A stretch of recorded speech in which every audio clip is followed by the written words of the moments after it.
Hey everybody, welcome to Chit Chat and Tea with Amanda Marie. I hope you guys are all doing good out there.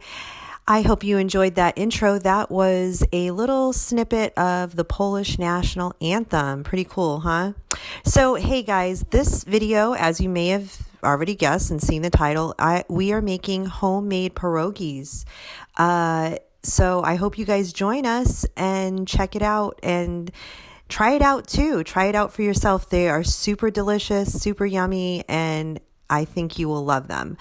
In this video, it's going to be featuring my husband. He's the one who made them, so those are not my hands, those are his. And he threw this together for me, and I'm editing it and doing the voiceover for it. So thank you to my husband for doing that. Very thoughtful of him.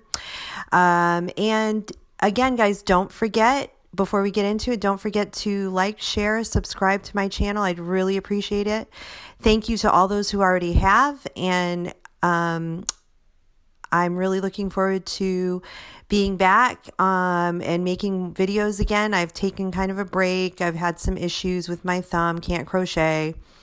I'm on the mend and things have been just kind of crazy. So I have a lot of future plans though coming up for my channel. I'm really excited about. So please stay tuned for those videos coming soon. And again, guys, thank you for watching. So let's get into this. Let's get into it. 4 cups of flour, guys. You're going to need 4 cups of flour. We did double this recipe. Okay. We always do in our home. We double everything. But you're going to need 4 cups of all-purpose flour to start. Alrighty, so get those 4 cups of flour. And as you can see, this is a picture of 1 cup of flour. You're going to need 2 teaspoons of salt. Throw that into your flour and you get it in a bowl and get it mixing. So mix the salt and the flour. Then you want to add in 2 eggs to that mixture, that flour and salt mixture. So go ahead and get yourself a couple of eggs. Throw them into the bowl with the flour and the salt. Get those mixing up. And you want to mix it nice and good. And again, if you don't have a mixer, you can certainly do this by hand. No biggie. And you're going to, it's going to be kind of a crumbly type texture as you're seeing here in this video. And then you're going to grab yourself a whole stick of unsalted butter at room temperature. You want to throw that in there too, right in with flour, salt, and egg mixture. You want to get that butter in there, get that mixing up real good. Mix, mix, mix, as my husband would say, mix, mix, mix. So my husband is Polish, and that's why we love to make pierogis, just to put that out there. He's a little Polish. And then you want to put in a cup of sour cream. So that's that cup of sour cream getting thrown in there to that mixture there. And now this is where everything's going to really start to come together for us with the flour, the salt, the butter, the eggs, and the sour cream. Really starts to bring it together. Sorry, I'm just closing a door over here.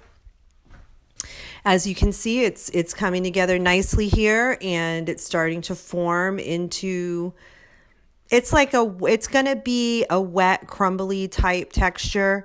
So here's the finished product. Now he's going to take the mixture here and throw it onto a nice clean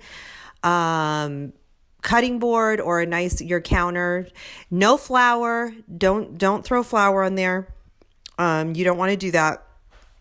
You just want to put it onto a nice clean surface and get it all in a nice little pile there. And then you're going to start to take your hands, as you can see he's doing here, and just start to form it into, like a ball. So as you can see, he's bringing all those crumbly, loose pieces together, which it is wet and it will come together. You just have to help it out. And that's kind of what he's doing here, and you just do this. You push it, press it down, press it together to, again, like I said, to just form a nice ball there. And he's still doing it, yeah? Okay, so he kind of got a ball there, and now he's just gonna kind of like flatten it more, and you're gonna have like little chunks, of butter in there that you will see maybe some sour cream that you might still see. That's all gonna get worked out after, so don't worry about that. Just right now, we want to just press this as much, press it together, kind of like kneading, sort of. If you were doing like a yeast dough, kind of the same idea. But so he kind of, that's his ball that he formed. There it is. And now what he's going to do is wrap it up in some saran wrap. And that's what he's doing here. Get it all wrapped up nice and tight.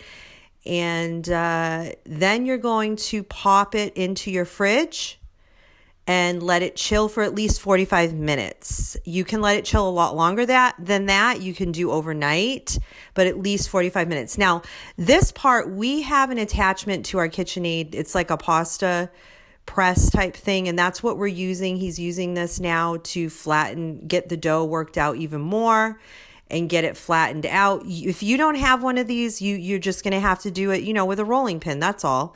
You want to have it, he's doing it several times, as you can see. I think he said he went from 0 to 2. This is him. Now we're, cutting out the pierogi shapes. He used a fairly large lid. We just basically used a lid from like a mason jar, a plastic lid from a mason jar. That's what we used. You can use whatever you have on hand, whatever you have. It's circle shape, bigger, smaller, whatever. But that's what we were using there. And he just, you get it like in a rectangle shape. This is we had 2 different stuffings. This is mashed potatoes and white cheddar cheese that we used for one of our stuffings for some of our pierogis. That's the one that with the potatoes and the cheese. And this is the second stuffing. I actually had leftover pot roast, so we took it, we put it through a food processor. We added sauerkraut, fresh chives, Worcestershire sauce, salt and pepper, whatever you want to put in there, you can throw in there. But that's our second stuffing for our pierogis. So we did 2 different types of pierogis. And we were able to make about 50 pierogis. So here he is. This is him doing how you actually do it. You throw the stuff in the middle, put water around the edge like he did with his finger, then press it with your finger, seal it together. There you go. Seal it. The water helps a lot with that. Take your fork and just press all the way around that semicircle. And there you have it. You have your pierogi. We take there's the meat ones. We take our pierogis, and after we stuff them, we put wax paper on a cookie sheet, and that's what you're going to see here. And we line them all up on the cookie sheet with some wax paper underneath, so they don't stick to the cookie sheet. And basically, once that is filled up, that cookie sheet, I said a second ago, we made about 50 of these. We stick them in our freezer. Sticking them in the freezer is a great idea because it hardens them up a bit. They're easier to cook when you boil them. You have less of a chance of them, like the stuffing coming out when they're boiling.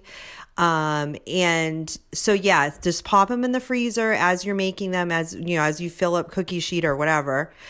And it's great because you can stick, if you made a whole bunch, you can stick some in a bag and freeze them for later.